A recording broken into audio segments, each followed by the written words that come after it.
ఒకటి రెండు కాదు, అనేకమైనటువంటి పచ్చి అసత్యాలను ఈ కొద్ది కాలంలోనే నారా చంద్రబాబు నాయుడు గారు చెప్పడం చూస్తే చాలామంది కొత్త వాళ్ళకి ఆశ్చర్యం వేస్తుంది. ఎందుకంటే మాలాంటి సీనియర్స్కి పెద్ద ఆశ్చర్యం కాదు. ఎందుకంటే ఆయన అబద్ధంలోనే పుడతాడు, అబద్ధంలోనే జీవిస్తాడు, అబద్ధంతోనే రాజ్యం వెళ్తాడు అనేది ఒక సత్యం, నగ్న సత్యం. అది ఒక విధంగా చెప్పాలంటే అది గిన్నీస్ బుక్ రికార్డు కూడా ఎక్కదగినటువంటి అంశం అనేది నేను ఈ సందర్భంగా చెప్పదలుచుకున్నా. నిన్నటి వరకు అమరావతికి 15,000 కోట్ల రూపాయలు వచ్చిందని డాంబికాలు పలికారు. వారి పత్రికలు కూడా డాంబికాలు పలికాయి. మొన్న ఢిల్లీ వెళ్ళి మాకేమి ఇవ్వలేదనేటువంటి మాట మాట్లాడారు. 15,000 గ్రాంట్ అని చెప్పారు. మళ్ళా చూస్తేనేమో వివిధ సంస్థల ద్వారా అప్పు ఇప్పించడానికి కేంద్రం తన బడ్జెట్లో చెప్పింది. ఈయన అడిగింది కూడా అప్పే. మాకు గ్రాంట్ ఇవ్వమని అడిగేటటువంటి ధైర్యం కానీ అలిగేటటువంటి సత్తా కానీ నారా చంద్రబాబు నాయుడు గారికి లేదనేది చాలా స్పష్టంగా అర్థమవుతుంది. అప్పు ఇప్పిస్తారట, ఈయన అప్పు తీసుకుంటాడట. ఆ అప్పు ద్వారా 15,000 కోట్ల రూపాయలు డిఫరెంట్ స్టేజెస్లో దాన్ని చేస్తారట అనేది ఒక దాన్ని మాయాజాలంగా చూపేసేటువంటి ప్రయత్నం చేశారు. దాంతోపాటు సరే ఇంకా హామీల సంగతి వస్తే నేనేం చెప్పాలి? ఇంకా ఏ మాటకు ఆ మాట ఒకటైతే ఒప్పుకోవాలి. అన్నీ మనం కాదనలేం. కానీ చంద్రబాబు నాయుడు గారు 4,000 ఇస్తానన్నాడు, అది మాత్రం ఇచ్చాడు ఒక నెల. నెక్స్ట్ మంత్ ఆ తర్వాత ఏం జరిగిద్దో మనం చెప్పలేం. ఇస్తాడు, కొంత దూరం పోయిన తర్వాత అనర్హులు చాలా మంది ఉన్నారు. జగన్మోహన్ రెడ్డి గారు అనర్హులకే ఇచ్చేశాడు కాబట్టి అనర్హుల్ని ఏరివేస్తామని చెప్పేసి వాళ్ళని కొంతమందిని ఏరివేసినా ఆశ్చర్యపడవలసినటువంటి అవసరం లేదు అని ఈ సందర్భంగా నేను చెప్పదలుచుకున్నా. ఇంకా గ్యాస్ సిలిండర్ల పని, ఆ సూపర్ 6 పని నేనేం ప్రత్యేకంగా చెప్పాల్సిన అవసరం లేదు. అది ఆ రోజునే చెప్పాము, అది సూపర్ 6 కాదు, అది సూపర్ చీటింగ్ అని. అదే చీటింగ్కి వాళ్ళ చంద్రబాబు నాయుడు గారు మాట్లాడుతున్నాడు.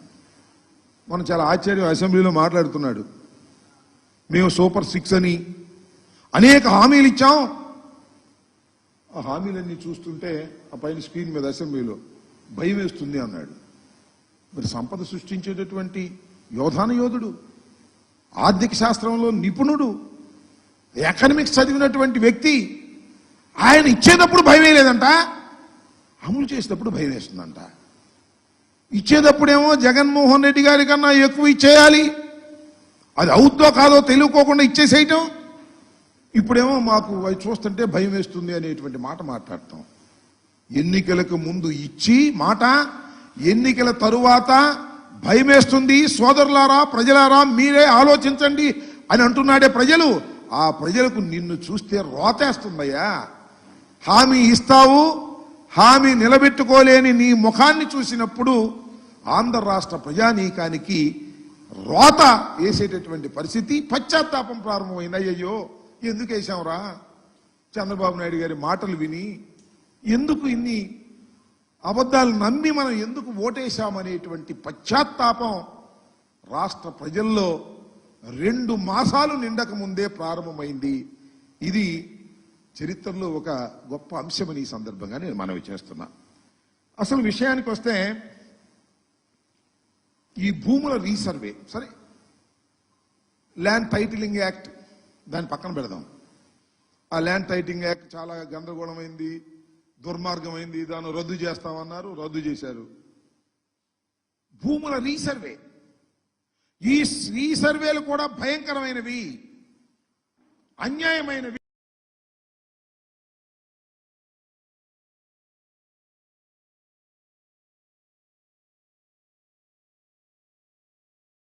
ఈ సర్వే వల్ల రైతాంగం తీవ్రంగా నష్టపోతున్నారు. మేము అధికారంలోకి రావడమే ఆలస్యం, ఈ రీసర్వే కూడా తీసేస్తామని చెప్పేసి ఎన్నికల్లో అనేక ప్రగల్భాలు పలికారు. వాస్తవానికి అవన్నీ కూడా వేసి చూపించాలి. కొద్దిగా ఇది క్లారిటీ లేకపోవటం వల్ల చంద్రబాబు నాయుడు గారు ఏ సందర్భంలో ఏమన్నాడు, జగన్మోహన్ రెడ్డి గారి గురించి, ఈ రీసర్వేల గురించి, ఈ రీసర్వే ఎంత ప్రమాదకరమైంది, మోసపూరితమైంది, ఈ రీసర్వే చేయటం వల్ల రైతులు నష్టపోతారు, జగన్మోహన్ రెడ్డి గారు కావాలని రైతుల్ని నష్టం చేయడం కోసం ఈ రీసర్వేలు పెట్టాడు అనేటువంటి మాట మాట్లాడారు. ఆయన మాట్లాడటం కాకుండా వస్తుందా? వస్తే ఒకసారి గౌరవ ముఖ్యమంత్రి నారా చంద్రబాబు నాయుడు గారి ఎన్నికలకు ముందు ఏ విధంగా ఒకసారిగా చూపించి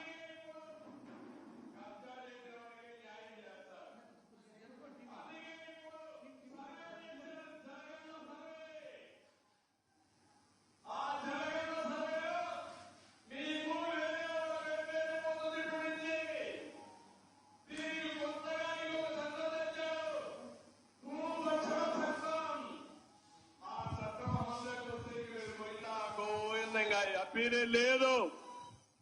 ఇప్పుడే లాయర్లు చెప్పారు ఈ సర్వే లోపభూయిష్టం, దీనివల్ల లాభం లేదు. మీ భూమి నాదిగానో నా భూమి వేరే వాళ్ళదిగానో, లేకుంటే వాళ్ళకి అవసరమైతే 22A పెట్టి ప్రభుత్వ భూములు కొట్టేసే ప్రయత్నం చేస్తున్నారు. ఈ భూరక్షణ చట్టం సమాజానికి చేటునిస్తుంది. నేను అందుకే హామీ ఇస్తున్నా, ప్రభుత్వం వస్తానే భూరక్షణ చట్టాన్ని ఆపి మీ ఆస్తులు కాపాడే బాధ్యత తెలుగుదేశం పార్టీదని చెప్పి నేను మీకు తెలియజేస్తాను. ఆ భూమి కూడా జాగ్రత్తగా చూసుకోండి. సర్వే అంటున్నాడు, సర్వే ఒక బోగస్ ఉంది. దీనివల్ల లాభం కంటే నష్టం ఎక్కువ ఉంటుంది. మీ భూమి ఈ వైఎస్ఆర్ దొంగలు రికార్డు వాళ్ళ పేరుతో పెట్టేసుకుంటున్నారు. అక్కడి నుంచి కుయ్యోమూరని వస్తే రాయబారాలు పెట్టి మధ్యస్థాలు చేసి సెటిల్మెంట్కి వచ్చే పరిస్థితికి వచ్చారు. చుక్కల భూములు కూడా వీళ్ళ ఇష్ట ప్రకారం లంచాల కోసం కక్కుర్తుపడి డబ్బులు వసూలు చేశారు. సర్వేల్లో కూడా కావాలని చుక్కల భూములు పెట్టేసి వీళ్ళతో మాట్లాడుకుంటే మళ్ళా పేరు మార్చి అందరికి లంచాలు ఇచ్చే పరిస్థితికి వస్తున్నారు. పిచ్చ ముదిరింది, ఫ్రస్ట్రేషన్ పీక్ వెళ్ళారు. ఇవన్నీ కూడా ఎన్నికల సమయంలో ఈ రీసర్వే మీద, భూముల రీసర్వే మీద పెద్ద ఎత్తున దుష్ప్రచారం చేశారు. ఇది జగన్మోహన్ రెడ్డి గారు చేస్తున్నారనేటువంటి గందరగోళం చేసేటటువంటి ప్రయత్నం చేశారు. సరే, ఈ రీసర్వే మీద గందరగోళం చేసి ఎన్నికల్లో సరే కారణాలు ఏమైనప్పటికీ వాళ్ళు గెలిచారు, అధికారంలోకి వచ్చారు. ఎన్నికలు అయిపోయిన తర్వాత కూడా 17/7/2024 భూముల రీసర్వేని నిలిపేస్తామన్నారు. అది చూడే నెక్స్ట్ ఉంటుంది. భూముల రీసర్వేని మొత్తం నిలిపివేసేటటువంటి బాధ్యత చంద్రబాబు నాయుడు గారు మేము తీసుకుంటారని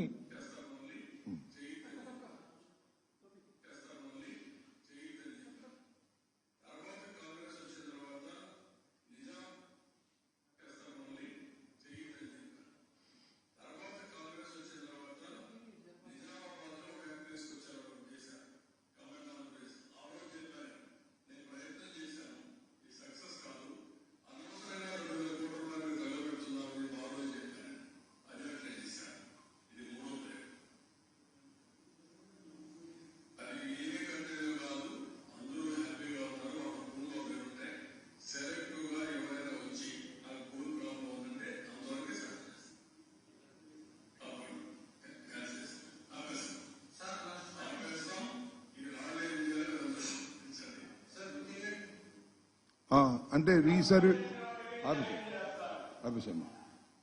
రీసర్వే ఆపేస్తాం. ఎవరైనా వచ్చి అడిగితే వారి మాత్రమే చేస్తాం. ఈ రాళ్ళన్నీ ఏం చేసుకోవాలో అర్థం కావట్లేదని చెప్పాడు.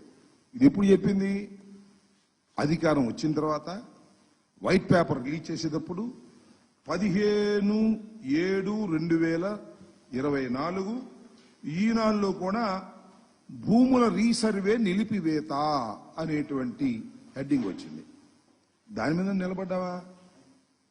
జగన్మోహన్ రెడ్డి గారు ప్రారంభించినటువంటి రీసర్వే లోపభూయిష్టమైందని, రైతులకు అన్యాయం జరుగుతుందని, భూ కబ్జాలు జరుగుతాయని పెద్ద ఎత్తున ప్రచారం చేశావు కదా.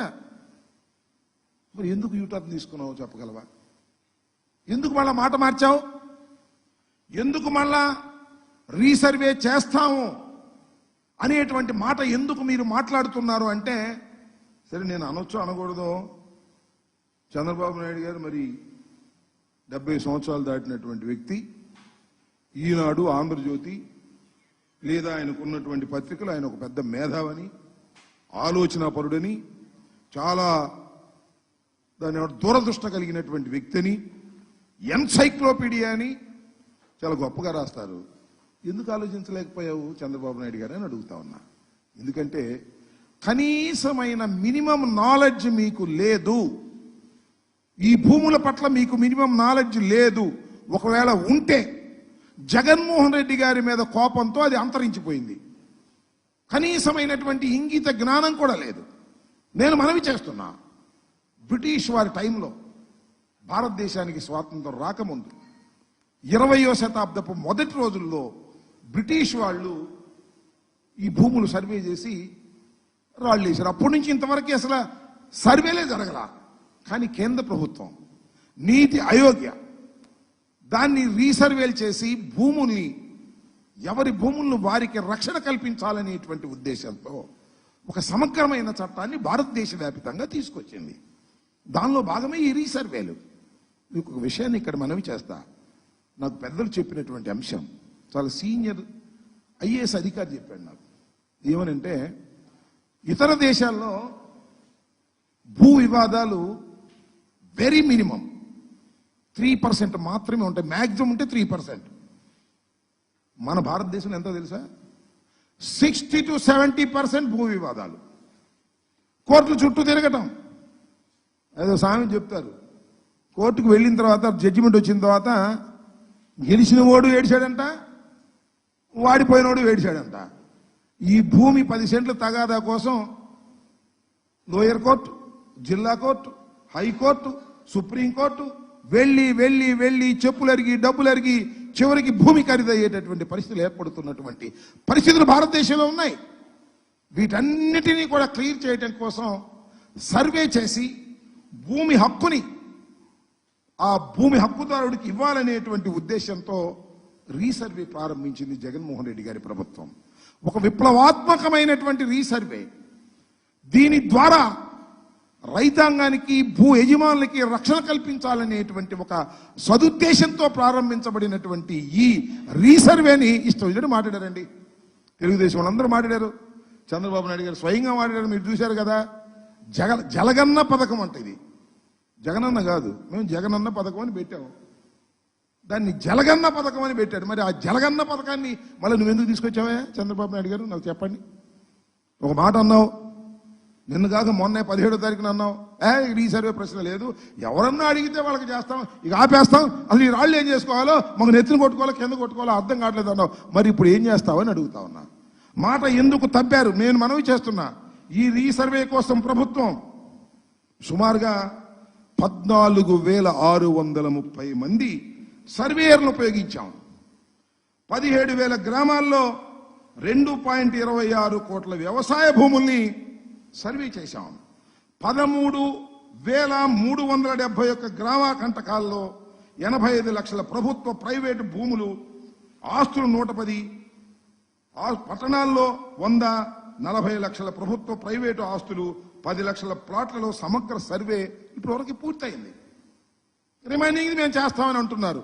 ఇంత లోపభూయిష్టమైంది, ఇంత అన్యాయమైంది, ఇంత అక్రమమైంది, ఎందుకు మళ్ళా తిరిగి మీరు ప్రారంభించారంటే దానికి మాత్రం సమాధానం లేదు. దాన్ని ఆపేస్తామని పగల్బాలు పలికి ఇవాళ తీసుకొచ్చి మళ్ళా అదే రీసర్వేని మీరు చేస్తున్నారు. సరే చేస్తారు, చేయాల్సిందే, చేయక తప్పదు. ఇది ఒక పరిణామ క్రమం, ఒక విప్లవం. రైతులకు లేదా భూ హక్కుదారులకు పూర్తి సమగ్రమైనటువంటి భూ హక్కుని ఇవ్వాలి అంటే సర్వే చేసి ఇవ్వాల్సినటువంటి బాధ్యత వీళ్ళందరికీ ఉంటుంది అనేది కూడా గుర్తుపెట్టుకోమని మనం చేస్తున్నాం. ఇప్పుడు ఈ సర్వే చేసేటప్పుడు డ్రోన్స్ ఉపయోగించడం, కొత్త టెక్నాలజీ ఉపయోగించడం, ఇవన్నీ చేయటం వల్ల ఏం జరుగుతుందంటే ఆ హద్దుల దగ్గర మ్యాక్సిమం వస్తే ఒక 5 సెంటీమీటర్ల తేడా వస్తుంది. అదే లింకులతో చేస్తారు కదా, బ్రిటిష్ వాళ్ళ టైంలో లింకులు కొలతలు చేసేటప్పుడు పెద్ద తేడాలు వచ్చేస్తాయి. ఓ 10 లింకులు 20 లింకులు తేడాలు వచ్చేటువంటి పరిస్థితి ఉంటుంది. దీనికోసం కేంద్ర ప్రభుత్వ సహకారంతో రాష్ట్ర ప్రభుత్వం అనేకమైనటువంటి కార్యక్రమాలు చేసి రీసర్వే చేసే కార్యక్రమం చేసి 75 బేస్ స్టేషన్స్ మన ఆంధ్రప్రదేశ్లో ఏర్పాటు చేయడం జరిగిందని మనం చేస్తున్నాం. అలాంటి గొప్ప కార్యక్రమం ఇవాళ వైఎస్ఆర్ కాంగ్రెస్ పార్టీ ప్రారంభించి చేస్తే ఎన్నికల దాకా దాని మీద ఎంత దుష్ప్రచారం చేయాలో అంత దుష్ప్రచారం ఎల్లో మీడియా ఈయన తెలుగుదేశం పార్టీ నాయకులు ఇష్టం వచ్చినట్టుగా బహిరంగ సభల్లో చెప్పి చెప్పి చెప్పి ఏదో నమ్మించేటటువంటి ప్రయత్నం చేశారు. ఇప్పటికీ రాష్ట్ర వ్యాప్తంగా 2 దశల్లో మొత్తం 3 దశలు ఉంటాయి. 2 దశలు పూర్తయ్యాయి. 6,000 గ్రామాల్లో సమగ్ర సర్వే పూర్తయింది. ఇందులో 4,000 గ్రామాల్లో పాస్ పుస్తకాలు ఇవ్వటం కూడా జరిగింది. మరో 2,000 గ్రామాలకు సంబంధించి ఇవ్వాల్సి ఉంది. మిగిలిన గ్రామాల్లో డ్రోన్ సర్వేలు కూడా పూర్తయింది. ఈ విధంగా అన్ని రకాలుగాను దీన్ని పూర్తి చేసి రైతులకు సక్రమంగా వివాదాలు లేకోకుండా వివాదం లేనటువంటి స్థలాలుగా దీన్ని చేయాలనేటువంటి దృక్పథంతో ఇవాళ రాష్ట్ర ప్రభుత్వం పనిచేసిందని కూడా మనవి చేస్తున్నాం. కాబట్టి చంద్రబాబు నాయుడు గారికి దిక్కులేదు. ఇక మొన్న జగన్మోహన్ రెడ్డి గారి మీద ఇష్టం వచ్చినట్టుగా మాట్లాడటం, ఈ సర్వే తప్పు ఆ సర్వే తప్పు అని మాట్లాడారు. చివరికి ల్యాండ్ టైటిలింగ్ యాక్ట్ అనే దాన్ని రద్దు చేసి పారేశారు. నేను మనవి చేస్తున్నా, ల్యాండ్ టైటిలింగ్ యాక్ట్ అనేది అత్యంత ఉన్నతమైనది. మళ్ళా చెప్తున్నా, అత్యంత ఉన్నతమైనది. ల్యాండ్ టైటిలింగ్ యాక్ట్ వలన అనేకమైన డిస్ప్యూట్స్ పోతాయి. ఇది జగన్మోహన్ రెడ్డి గారి బుర్రలో పుట్టినటువంటి ఆలోచన కాదని మనం చేస్తున్నా. రాష్ట్ర ప్రభుత్వం తీసుకొచ్చినటువంటి ఆలోచన కాదని మనం చేస్తున్నా. ఇవాళ మీరు ఏ కేంద్ర ప్రభుత్వంలో భాగస్వామిగా ఉన్నారో ఆ కేంద్ర ప్రభుత్వం నీతి ఆయోగ్ ఈ ల్యాండ్ టైటిలింగ్ యాక్ట్ను తీసుకొచ్చి రాష్ట్రాలకు ఇచ్చింది. రాష్ట్రాలకు మీకు అనుగుణంగా దీన్ని చేయమంటే దాని ప్రకారం చేస్తున్నటువంటి సందర్భం. ల్యాండ్ టైటిలింగ్ యాక్ట్ చాలా ప్రమాదమైంది. దాని మీద జగన్మోహన్ రెడ్డి గారి బొమ్మ ఉంది, అట్ట మీద జగన్మోహన్ రెడ్డి గారి బొమ్మ ఉంది. కాబట్టి ఇది దుర్మార్గమైంది, అన్యాయమైంది, రాగానే తీసేస్తాం, రద్దు చేస్తాం అన్నారు. చేశారు. మేకను పట్టుకొని కుక్క కుక్క కుక్క కుక్క కుక్క అని ఆ మేకను వదిలేశారు. మళ్ళా అదే మేకను మీరు తెచ్చుకోవాల్సిన పరిస్థితి వస్తుంది. నారా చంద్రబాబు నాయుడు గారు మళ్ళా ల్యాండ్ టైటిలింగ్ యాక్ట్కి రావాల్సినటువంటి పరిస్థితి వస్తుంది. కాకపోతే పేరు నువ్వు మార్చుకుంటావేమో నాకు తెలియదు. తప్పనిసరిగా దానికి వెళ్లాల్సినటువంటి పరిస్థితి వస్తుందనేది కూడా ఈ సందర్భంగా నేను మనవి చేస్తున్నా. ఇవాళ భూ సర్వేకి సంబంధించి కేంద్రం కూడా ఒక మాట బడ్జెట్ సమావేశాల్లో చెప్పారు. ఏమని చెప్పారు వాళ్ళు? రాష్ట్రంలో భూ సంస్కరణలు, భూములు రీసర్వే, భూ రికార్డులు డిజిటలీకరణ ఆవశ్యకతను కేంద్రంలోని ఎన్డీఏ ప్రభుత్వం బడ్జెట్ ప్రతిపాదించిన రోజే అందుకు విరుద్ధంగా రాష్ట్రంలో టీడీపీ, జనసేన, బీజేపీ కూటమి ప్రభుత్వం అసెంబ్లీలో ల్యాండ్ టైటిలింగ్ యాక్ట్ను రద్దు చేసింది. అది వేరే అంశం. దాంతోపాటు ఏం చెప్పారంటే భూములు సంస్కరణలు అమలు చేసిన రాష్ట్రాలకి, భూ సంస్కరణలు అమలు చేసినటువంటి రాష్ట్రాలకే 50 ఏళ్ల పాటు 0 వడ్డీకే రుణాలు ఇచ్చే కార్యక్రమాన్ని కేంద్ర ఆర్థిక మంత్రి నిర్మలా సీతారాం ప్రతిపాదించగా సరిగ్గా అదే సమయంలో భూ సంస్కరణలు తిలోదకాలు ఇచ్చారు. మళ్ళీ భూ సంస్కరణకు వచ్చారు. రీసర్వే అనేది భూ సంస్కరణకు సంబంధించినటువంటి అంశం. దానికి మళ్ళా వచ్చారు. 50 సంవత్సరాల పాటు వడ్డీ లేని రుణాలు ఇస్తాం. ఎవరికి? ఈ రీసర్వేలు చేసి ఆ యాక్ట్ను తీసుకొచ్చిన వాళ్ళకి మాత్రమే ఇస్తామని కేంద్ర ప్రభుత్వం చెప్పింది. మీతో ఉన్న భాగస్వామ్యం అనేటువంటి ప్రభుత్వం ఏ బెస్ట్ టైటిలింగ్ యాక్ట్ని మీరు రద్దు చేశారు. మళ్ళా దాన్ని మరొక రూపంలో తీసుకురావాల్సిందే. ఇప్పుడు ఏ విధంగా రీసర్వేలు తప్పు తప్పు తప్పు అని మీరు ప్రచారం చేశారో చేసి మళ్ళా అదే రీసర్వేని ఎలా తీసుకొచ్చారో మళ్ళా మీరు రాబోయే కాలంలో కూడా అది తీసుకురావాల్సినటువంటి అనివార్యమైన పరిస్థితి వస్తుందనేది ఈ సందర్భంగా నేను చెప్పదలుచుకున్నాను. కాబట్టి చంద్రబాబు నాయుడు గారు తన ఈ కొద్ది కాలంలోనే అనేకమైన తప్పిదాలకు పాల్పడే పరిస్థితి తీసుకొస్తున్నారు. అనేకమైన మోసాలు చేశారు చంద్రబాబు నాయుడు గారు. ఎన్నికల సమయంలో అనేకమైన హామీలు ఇచ్చి ఇవాళ ఏదో మాటలు మాట్లాడుతూ ఉన్నారు. ఈ హామీని నెరవేర్చేటటువంటి పరిస్థితి లేనటువంటి ఒక పరిస్థితి ఏర్పడింది. ఒక దుర్మార్గమైనటువంటి ఆలోచన చేశారు చంద్రబాబు నాయుడు గారు. దానికి ప్రతిఫలం అనుభవించక తప్పదు. అయితే ఏముంది, ఇంకా 4 సంవత్సరాలు 5 సంవత్సరాల తర్వాత కదా, ముందు పబ్బం గడిచిపోయింది కదా, రేవు దాటాం కదా, దెబ్బ తగలైపోతే మనకేమిటి అనేటువంటి ధోరణిలో ఇవాళ చంద్రబాబు నాయుడు గారు వ్యవహరిస్తున్నటువంటి ధోరణి కనిపిస్తుంది. నేను మళ్ళా చెప్తున్నాను, మీరు అమ్మఒడి పేరు తీసేసి దానికి తల్లికి వందనం అని పెట్టి ఎంతమంది ఉంటే అంతమందికి ఇస్తామని చెప్పి ఈ సంవత్సరం కాదంట, వచ్చే సంవత్సరం అంట ఇస్తారో ఎవరో వచ్చే సంవత్సరం. నాకు తెలిసి వచ్చే సంవత్సరం కూడా ఇచ్చే ఆలోచన లేదు. అలా వాయిదా వేసేసేటువంటి కార్యక్రమం చేస్తున్నారు. అలాగే గ్యాస్ 3 సిలిండర్లు దానికి తిరోధకాలు ఇచ్చేటువంటి ప్రయత్నం చేస్తున్నారు. మహిళలకు బస్సు సర్వీస్ ఫ్రీ అన్నారు, దానికి తిరోధకాలు ఇచ్చే ప్రయత్నం చేస్తున్నారు. అలాగే నిరుద్యోగులకు 3,000 రూపాయలు నిరుద్యోగ భృతి అన్నారు, దానికి మీరు తిరోధకాలు ఇచ్చే పరిస్థితి చేస్తున్నారు. 18 ఏళ్లు నిండిన ప్రతి మహిళకి నెలకు 1,500 రూపాయలు ఇస్తానని ప్రామిస్ చేసింది, దానికి మీరు తిరోధకాలు ఇచ్చారు. ఆ తెలుగుదేశం ఒకసారి చూడండి, ట్విట్టర్లో కానీ వెబ్సైట్లో కానీ వెనకాల ఉంటుంది సూపర్ 6 అని, తీసేయండి అయ్యా బాబు. అది ఉంటే మిమ్మల్ని మళ్ళా ముఖం మీద ఉమ్మేటటువంటి పరిస్థితి వస్తుంది. ఇచ్చిన ప్రతి హామీని తుంగలో తొక్కుతున్నటువంటి మోసగాడు నారా చంద్రబాబు నాయుడు గారు. నేను చెప్పా, ఇచ్చిన ప్రతి హామీని నిలబెట్టుకున్న మొనగాడు జగన్మోహన్ రెడ్డి అని ఇవాళ చెప్తున్నా, అప్పుడు చెప్పా, ఎప్పుడు చెబుతా, రేపు కూడా చెబుతా. ఇచ్చిన ప్రతి హామీని నిలబెట్టుకోవడానికి తప్పించేటటువంటి వ్యక్తి జగన్మోహన్ రెడ్డి గారు. ఇచ్చిన ప్రతి హామీని మోసం చేసి తుంగలో తొక్కే మోసగాడు నారా చంద్రబాబు నాయుడు గారు అనే విషయాన్ని దయచేసి మర్చిపోవద్దని, ఈ భూ సర్వే విషయంలో కూడా చంద్రబాబు నాయుడు గారు యూటర్న్ తీసుకున్నాడు. జగన్మోహన్ రెడ్డి గారు ప్రారంభించింది కరెక్ట్ అని నిరూపించేటటువంటి పరిస్థితికి నారా చంద్రబాబు నాయుడు గారు రావడం కూడా చాలా ఆశ్చర్యాన్ని కలిగిస్తుందని కూడా ఈ సందర్భంగా మీ ద్వారా వారికి చెప్పదలుచుకున్నా. దాంతో పాటుగా ఈనాడులో రాస్తున్నారండి, అధికారం పోయింది, అన్నీ బయటపడుతున్నాయి, నెంబర్ 2 కోసం పోటాడుకుంటున్నారంట. నువ్వు నేను నెంబర్ 2, నేను నెంబర్ 2 అని ఏదో రాశాడు పిచ్చి రాతలు. అయ్యా ఈనాడేగా, ఆయన చనిపోయాడు, వాళ్ళ అబ్బాయి ఎవరు ఉన్నాడు, ఆయన కిరణ్.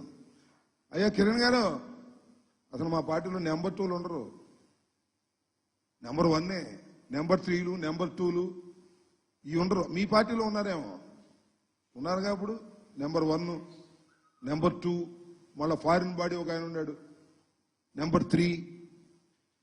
మా పార్టీలో వైఎస్ఆర్ కాంగ్రెస్ పార్టీలో there is no question of number 2. ఏకైక నాయకుడు జగన్మోహన్ రెడ్డి గారే.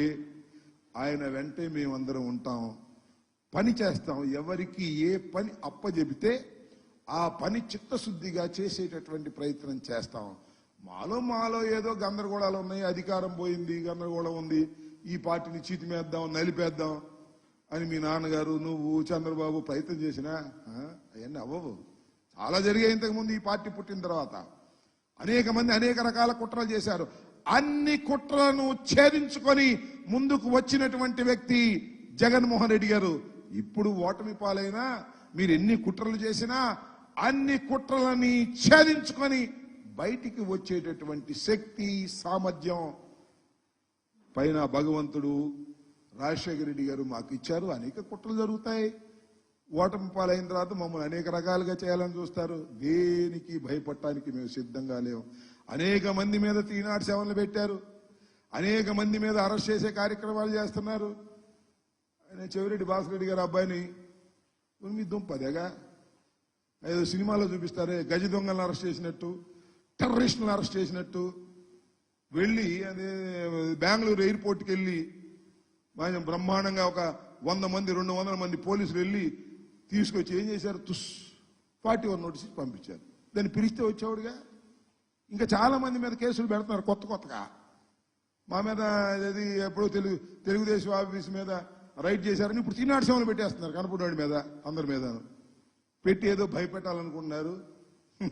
మీరు పెట్టే భయాలకు భయపడటానికి వైఎస్ఆర్ కాంగ్రెస్ పార్టీ కార్యకర్తలు కానీ నాయకులు కానీ సిద్ధంగా లేరనే విషయాన్ని దయచేసి తెలుసుకోండి.